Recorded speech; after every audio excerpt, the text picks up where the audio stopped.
नमस्कार EPS 95 pension धारकों, एक बार फिर से आपका इस यूट्यूब चैनल में स्वागत है। तो आज के इस वीडियो में अपन नई और बड़ी अपडेट के बारे में जानेंगे और पुरानी पेंशन की क्या ख्यालियत हैं उनको लेकर बात करेंगे और आपको कौन कौन सा लाभ दिया जा रहा है और आपको असली होली सभी कर्मचारियों को कब तक मनाई जाने वाली। जी हाँ दोस्तों, आपको असली में होली आपको सभी कर्मचारियों के साथ में एक तो 25 मार्च को बताई जा रही है, लेकिन सभी कर्मचारियों को जब तक खाते में सैलरी मार्च की नहीं आती तब तक आप सभी कर्मचारियों की कैसी होली मनाएं। जी हाँ दोस्तों, उसके साथ में अपनी बात करें तो आपको सभी कर्मचारियों को लेकर गवर्नमेंट सरकार ने कब तक बड़ा फैसला जारी कर दिया गया है कि इनको लेकर गवर्नमेंट सरकार की तरफ से कितना बड़ा मुद्दा सामने आ चुका है और उसको लेकर आपके डीए की साथ में राशि कब तक भुगतान होने वाली है और उसको लेकर और गवर्नमेंट सरकार के कई बड़े फैसले जारी करने को लेकर उसके बारे में आज के इस वीडियो में अपन बात करेंगे। और आपको बता दूं कि आप इस वीडियो पर अगर नए हैं तो हमारे वीडियो को लाइक करके और चैनल को सब्सक्राइब करके बेल आइकन जरूर प्रेस कर देना ताकि आप सभी को हमेशा जानकारी मिलती रहेगी। अभी तक आपने हमारे वीडियो को शेयर नहीं किया तो सबसे पहले आप शेयर करना ना भूलें। जी हाँ दोस्तों,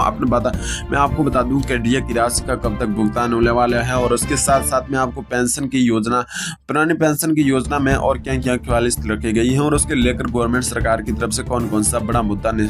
फैसला है वो सामने आ रहा है और उसको लेकर गवर्नमेंट सरकार की तरफ से कई बड़े फैसले जारी करने को लेकर कई ऑपरेटर में सामने आ रहे हैं और जिसको लेकर कई बड़े फैसले सामने आ चुके हैं और इसको लेकर सभी कर्मचारियों की बहुत ही बड़ी खुशखबरी आप सभी कर्मचारियों को मिलने जा रही है। और उसको लेकर गवर्नमेंट सरकार ने खुशखबरी को लेकर 30 मार्च को सरकारी कर्मचारियों की बड़ी होली मनाने के तय सोचा है और जिसको लेकर सभी कर्मचारियों की बहुत बड़ी 30 मार्च को ऐसा क्या है तो 30 मार्च तक सभी कर्मचारियों की सैलरी का आने का बड़ा इजाज़ा दिया जा सकता है। देश भर में 25 मार्च को होली मनाई जा रही है और लेकिन केंद्रीय कर्मचारियों के लिए असली होली मार्च में होगी क्योंकि उनको लेकर उनकी सैलरी में 30 मार्च तक मिलने जा रही उम्मीद है और इस बार भी सैलरी बहुत ही अधिक होने वाली है और जिसको लेकर केंद्रीय कर्मचारियों को बहुत ही बड़ी खुशखबरी सामने आ सकती है जिसको देश में आपको 30 मार्च तक मिलने वाली उम्मीद आपको मिलेगी। और वास्तव में केंद्रीय और रिजर्व बैंकों में रविवार 31 मार्च को फिर से खोलने का आदेश भी जारी कर दिया गया है और जिसको लेकर इसलिए केंद्रीय कर्मचारियों की बढ़ी हुई सैलरी है वो 23 मार्च को मिलेगी और जिसको लेकर 31 मार्च में चालू वित्तीय वर्ष की समाप्त हो जाएगा और आरबीआई ने इसलिए बैंकों की शाखा खोलने का कहा है और केंद्रीय कर्मचारियों को महंगाई भत्ता में 4% के इजाफा देते हुए इसके अलावा कर्मचारियों का महंगाई भत्ता 46% से बढ़कर 50% हो गया है और जिसके पिछले जनवरी में लागू होने वाला डीए महंगाई भत्ता है वो भी आपको जारी कर दिया जाना कि गवर्नमेंट सरकार की तरफ से 1 जनवरी से पेंशन की राशि और भुगतान करने वाली डीए का राशि भुगतान कर दिया जाएगा। और जिसके लिए आपको बता दूं कि सभी कर्मचारियों को लेकर आपको इसलिए केंद्रीय कर्मचारियों को जनवरी और फरवरी में 2 महीने का बकाया डीए भी मिलती है, 2 महीने का बकाया मिलेगा और जिसका अर्थ है कि मार्च में वेतन बढ़ा हुआ और मार्च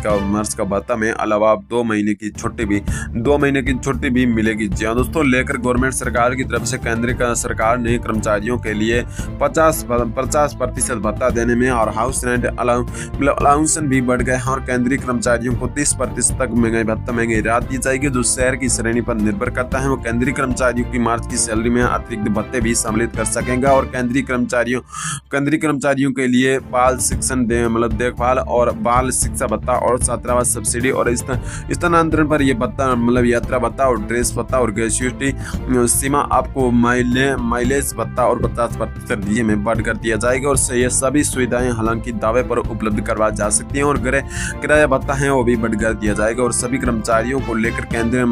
क्योंकि केंद्र सरकार ने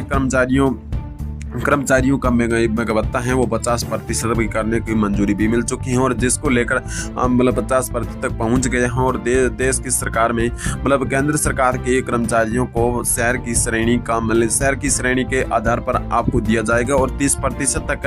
HR दिए जाने का बड़ी घोषणा लागू कर दी गई। और इसके अलावा केंद्रीय कर्मचारियों के मार्च में वेतन में अन्य भत्ते भी जोड़ दिए जाएंगे और 50% डीए में केंद्र सरकार की बड़ी तरफ से घोषणा करने को लेकर केंद्रीय कर्मचारियों के लिए बाल देखभाल के लिए विशेष भत्ता और बाल शिक्षा छात्रावास और छात्रावास सब्सिडी, स्थानांतरण पर यात्रा ड्रेस भत्ता और ग्रेच्युटी सीमा और माइलेज भत्ता भी बढ़ाया जा सकता है। हालांकि ये सभी भत्ते दावे को उपलब्ध करवाया जा सकता है, और जिसको लेकर गवर्नमेंट सरकार ने बड़े उछाल के साथ में सभी कर्मचारियों को उसके पुरानी पेंशन का लाभ भी कैसे दिया जाएगा। और आपको बता दूं कि ओल्ड पेंशन सिस्टम को लेकर गवर्नमेंट सरकार की तरफ से ताजी अपडेट बताई जा रही है, उनको लेकर आज की इस वीडियो में अपन देखेंगे। और तो आपको बता दूं कि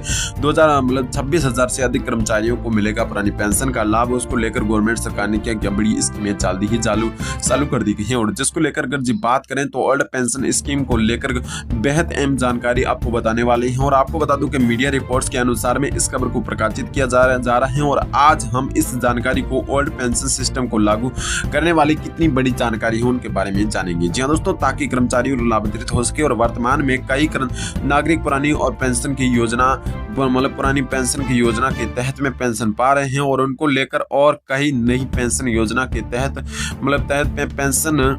पेंशन पास पा रहे हैं। और कुछ दिन पहले राज्य में ओल्ड पेंशन योजना की अधिसूचना भी दी गई थी। और आपको बता दूं जिसमें महाराष्ट्र राज्य सरकार ने भी कर्मचारियों की ओल्ड पेंशन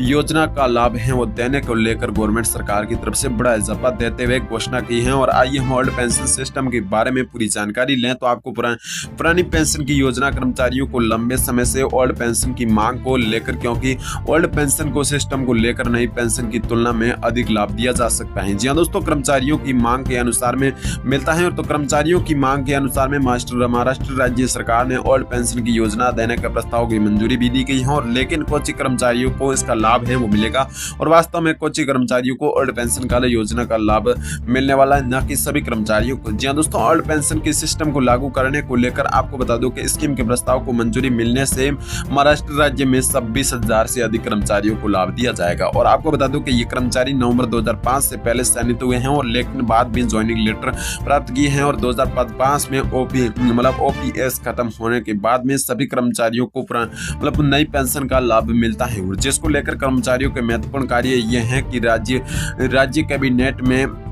पहले कर्मचारियों को बताया है कि उन्हें 6 महीने के भीतर ही पुरानी पेंशन यानी नई पेंशन योजनाओं के सभी किसी एक का चुनाव करना होगा। और अगले 2 महीने के संबंधित विभाग में सभी आपको आवश्यक दस्तावेजों को पुष्टि करवानी होगी। और जिसको लेकर यही कारण है कि राज्य में आपको लगभग 26,000 से अधिक कर्मचारियों ने इसका लाभ दिया। लोगों ने अभी तक नई पेंशन के चयनित ओल्ड पेंशन का चयन नहीं किया है, नई पेंशन का चयनित किया। वे तत्काल योजनाओं का चयन करके आवश्यक डॉक्यूमेंट विभाग में जमा करवाएंगे। जी दोस्तों, उसके बारे में बात करें तो कर्मचारियों को राज्य से अधिसूचना जारी हो चुकी है, और जिसको लेकर सभी कर्मचारियों के बहुत ही बड़े फैसले जारी करने को लेकर गवर्नमेंट सरकार ने बड़ा फैसला मुद्दा निकाल दिया गया है। और जिसको लेकर बात करें तो इसलिए में जिन कर्मचारियों ने अभी भी इससे पूरा नहीं किया है वो जल्दी पूरा करने को लेकर पुरानी पेंशन की योजना के तहत में आपको पेंशन प्राप्त करने के लिए आवश्यक प्रक्रियाओं को पूरा करना होगा, और जिसे आगे जारी रखने के लिए आपको बढ़ाने की बात भी करी जा सकती है। और जिसको लेकर केंद्र सरकार को केंद्र सरकार ने लाभ मिलेगा। और नवंबर 2005 से राज्य में सेवा में सम्मिलित होने वाले लगभग 9.5 लाख से अधिक कर्मचारी पुरानी पेंशन के तहत में पेंशन मिल रही है। और पुरानी पेंशन की व्यवस्था मंथली के अंतिम वेतन के 50% के हिसाब से बराबर दी जा रही थी, लेकिन आपको बता दूं क्या दी जाती है। और सरकार ने इस निर्णय में 26,000 से अधिक कर्मचारियों को इसका लाभ देने का सकेगी, और पुरानी पेंशन की योजना का चुनाव करके आवश्यक दस्तावेजों को जमा करके पेंशन प्राप्त कर सकेंगे सभी कर्मचारी। जी हाँ दोस्तों, उसके बारे में बात करें तो ईपीएस पेंशन को लेकर गवर्नमेंट सरकार ने बहुत ही बड़ा मुद्दा निकाल दिया गया था। आज की